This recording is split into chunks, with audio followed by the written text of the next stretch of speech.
Sorry, Dad. I know I'm late. Late na tayo, nakakainis! Sorry po, Dad.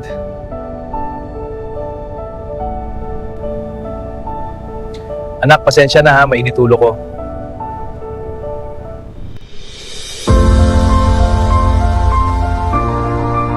Dad, dapat in control ka.